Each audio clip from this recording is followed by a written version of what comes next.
It's time to gather loved ones together for all the holidays' best spread. Lynn's has great prices on all your favorite Thanksgiving items, from delicious turkey with all the fixings to mashed potatoes and yummy pies. We have everything you need to create your perfect Thanksgiving dinner. Whether it's cooking the traditional meal, completely store-bought, or a combination of both, your best holiday meal starts here. Learn more and start shopping today at linsgrocery.com. Lynn's, where delicious begins. Hi, this is Greg Kilstrom. Welcome to Season 3 of The Agile World, where we discuss customer and employee experience, organizational and workforce transformation, and how business can adapt and continually improve in an agile age. The Agile World podcast is brought to you by TEKsystems, an industry leader in full-stack technology services, talent services, and real-world application. For more information, go to teksystems.com. To read more about the topics discussed in this show, you can go to my website at theagile.world and read my latest articles, or get a copy of my latest book, The Agile Workforce, now available on Amazon and other retailers. My name is Greg Kilstrom, and I'm the host of the Agile World podcast. Today we're going to talk about personalization in a post-cookie era. To help me discuss this topic, I'd like to welcome Amber Armstrong, Chief Marketing Officer at LivePerson. Amber, welcome to the show. Thank you so much, Greg. It's great to meet you. Yeah, looking forward to talking with you here. So to get started, let's learn a little bit about your background. So why don't you give us a few details about what brought you to LivePerson, where you now serve it as CMO? Yeah, absolutely. So I have been in tech my entire kind of post-college career and have worked at a variety of company sizes, very small to very, very large with IBM. I was at IBM for almost 15 years. And I decided I wanted to go to a smaller company and really put all of those great kind of big company learnings into execution. And so I joined LivePerson about 6 months ago. And the reasons why I came to LivePerson is because I love AI. I've been in AI for a long time. And I think it's just such a really interesting space. And LivePerson has great tech and is growing incredibly well, which just leads us to a lot of opportunity for continued growth and to really get to stretch. It's interesting that the topic, agile world. There are a few things I'm really driving at LivePerson, and one of those things is actually agile marketing. And I think it fits into, it starts to fit into, how do we make marketing something that's always learning? And I think that fits also with how we get our brands to really learn from their consumers as well. So I'm excited about the title of your podcast. Always great to talk with people that really appreciate the principles and stuff. So that's great. Well, yeah, let's dive into the main topic then. Personalization in a post-cookie world. So to help our audience understand exactly what we mean by this, why don't you start by explaining a little bit about what exactly is happening, what post-cookie means, and what's the time frames that things are currently moving at? So when you think of what is happening in the post-cookie world, as they like to call it, is third-party cookies are either going away or being diminished. The time frame for when that happens is continuing to evolve. So we don't actually know when this is going to happen, but we do know it's going to happen. And what that means for us, and the technical aspects of it matter a little bit less than what it means for us. So what do we do about it? And what we do about it is we really prioritize first-party data, right? How can you provide information and value to your visitors, your customers, in a way that they want to engage with you? And it lifts the bar for us as marketers, and it lifts the bar for what customers and brands and what they have to kind of offer to consumers. And I think it's challenging, but incredibly exciting when you think about how much better the customer experience can be if we don't rely on the crutch of third-party cookies. Yeah, so to kind of follow on that, a lot of advertising, a lot of personalization, all these things rely on these third-party cookies. Can you kind of paint the picture of how does personalization work without them? We've been so reliant on them. How do you do personalization well without them? So let's take a scenario. If someone visits your website and you don't know who they are because you haven't been able to target them from a third party site, you have an opportunity to help make their experience better. You can ask them how you can help them. You can ask them what they're for. You can involve chatbots, that sort of thing, to start engaging them in conversation. The brilliant part of this is once you engage someone in a conversation, they decide to engage back with you, then you naturally have consent to talk to them. So you naturally have permission to have that dialogue, and they're going to tell you what they're looking for. So you also have intent. Once you've got that combination of intent plus consent, you have a lot of opportunity to create a really great customer experience. I'll give you another example of how that can happen. If you are, doing advertising on the web, right? You can, do a display ad and drop it to your website, and the visitor can roam around and find what they're looking for. Or you could use a conversational ad that drops them directly into a conversation with your brand. It can be with a bot, with a live agent. It can be some combination of the two, of course, and tell them exactly what they're looking for. Solve their problem immediately without them having to surf around your website and figure it out themselves. It's all about taking the friction out of that process and putting the consumers in control of what they share and how they engage with you.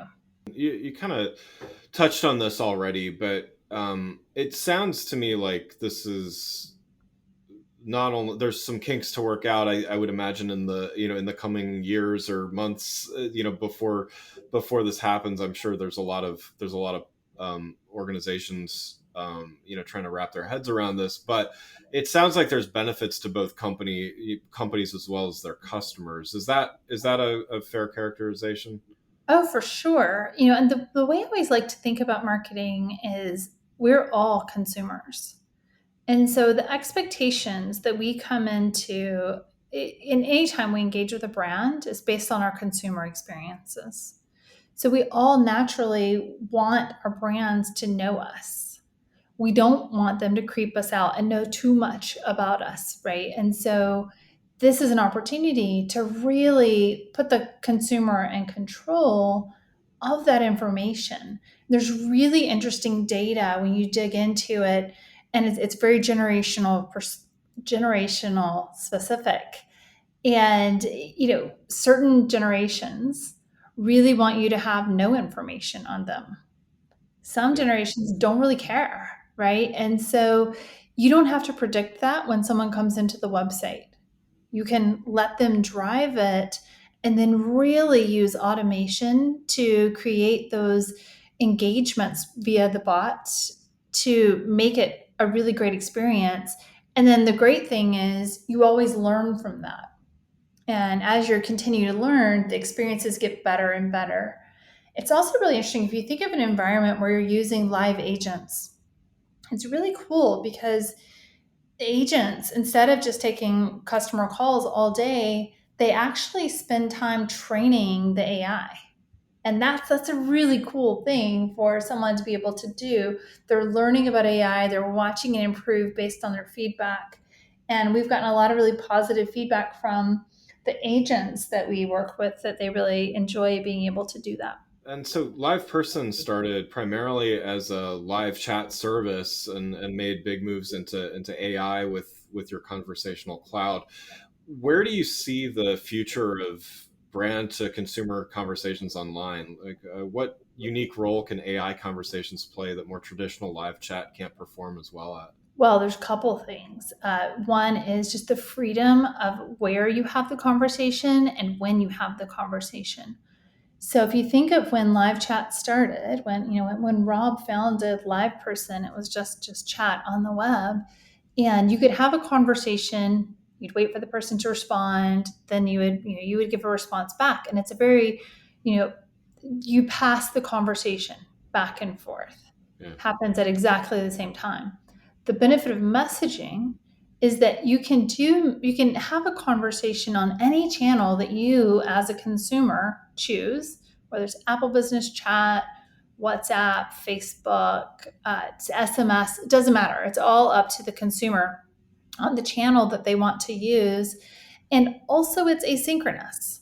So, just like when you text with your friends, you don't sit there and text them and just wait for them to reply back. You text Right. them, you do something else, then they come back and you kind of have that conversation.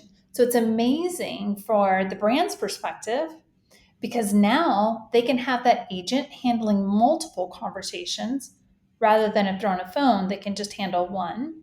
They can handle multiple conversations and they do it at whatever time is convenient for the consumer on the other end.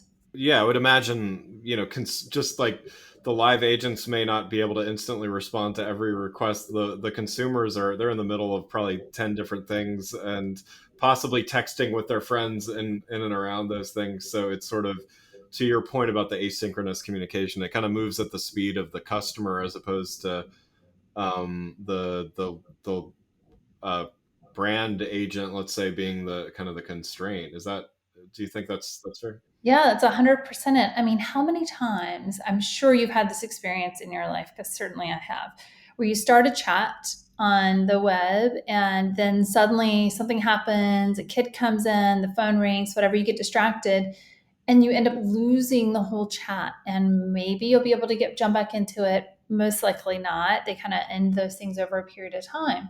That's just incredibly frustrating because then you've wasted a lot of effort. And then the other side of that is, you can call, but you're going to have to wait. And then Right. sometimes people have a perception that, well, if I use messaging, it's not going to be as efficient. And it's significantly more efficient for consumers as well. So there's a lot of benefits to it. Well, let's talk about that efficiency as well as other measurements too, because how how are you measuring, quality, outcomes, efficiency, all of those things? Like how should companies look at those measurements? Because they're definitely measuring call center, metrics and stuff like that. So how should they be thinking about these types of conversations? Yeah, it's actually really interesting to think about it because, and we have something called Max that we use. It is an analytic system that we try to use. We also have a tool called Performance Optimizer because when you migrate your voice calls into messaging, there's a lot of things that have to change in how you measure, right? Because you're not measuring average call time as an Yeah. example, Yeah. right? You're changing the metrics entirely. And with the AI, you can actually infuse things such as sentiment, right? Right. An example of something you may measure, we have a retailer that we work with that when they have conversations in bots with the bot can handle sometimes up to 70% of the conversations entirely on its own. And the system measures the sentiment and it says, oh, is this customer happy? Where did they start? Are they happy at the start? Are they happy at the end? And how did we migrate through that? And that's something that is a lot harder to do on the voice side. But it's something that there's a lot of great technologies coming up to really help on the voice side of that as well. That's really the power is like thinking about not just the normal call center metrics, but the more advanced ones when you move to messaging. When you take that human component out of it, you're not worried about how many people you're tying up at a certain time. I mean, I think that's a lot of the reasons for, not every company does this, but a lot of companies are measuring call time as a metric when really some calls need to take a long time to do and stuff. So often the incentives and the measurements are not aligned with what the customer actually needs. So this kind of takes that out of the equation. So that's really interesting. Well, one last question before we wrap things up here. Going back to the cookieless future here. What should companies? We talked about a few of these things, but what should companies be doing now to plan for this? And there probably doing their thing, advertising and doing all personalization using third party cookies.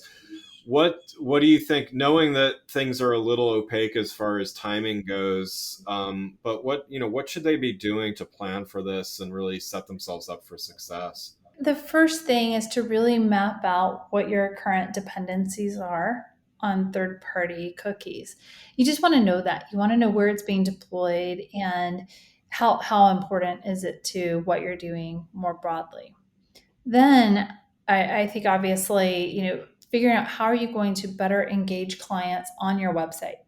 I think obviously messaging is a great way to do that. But there's other ways too that you can really evaluate the journey on the website to make sure that it is as valuable as possible and as short as possible so they have the fewest clicks to get where they need to go, so that once they get there they can tell you what they want if you don't kind of intercept it with the messaging at the top.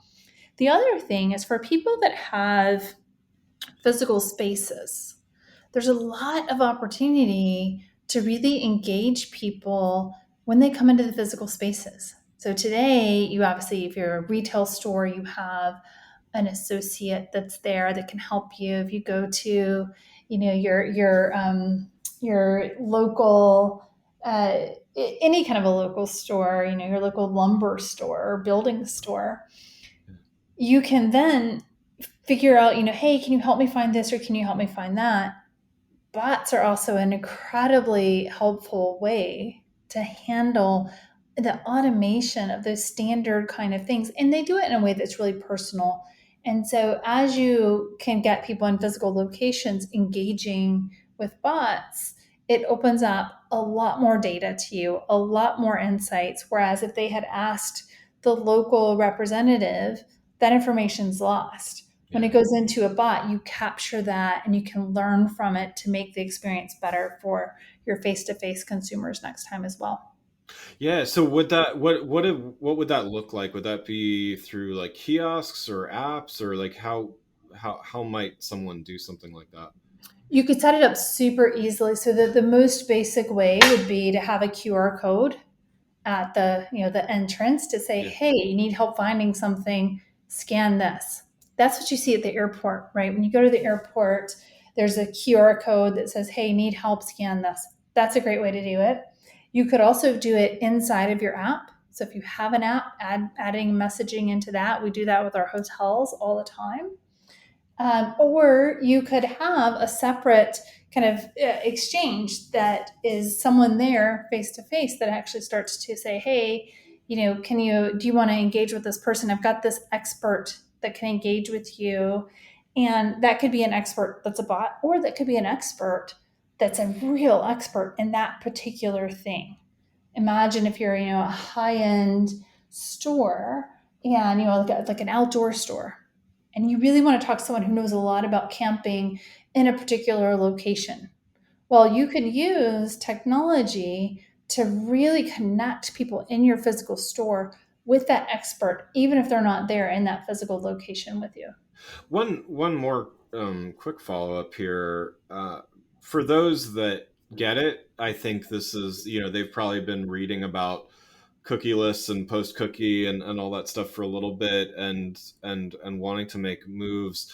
For those that are in an organization and some of the stuff, it takes some doing, right? It's a large retailer moving, making some of these changes. It sounds like it's pretty straightforward to be able to do, but it takes some changes to process and stuff.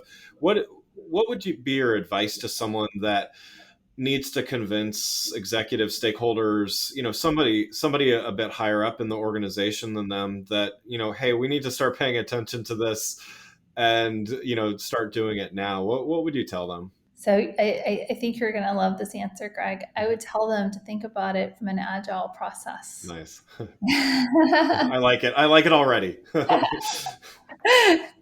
But no, it's how do you want to start small and build it out incrementally, right? So try it out, a specific use case. One of the things we do is we build vision videos for clients to show them all the different use cases that they could go after.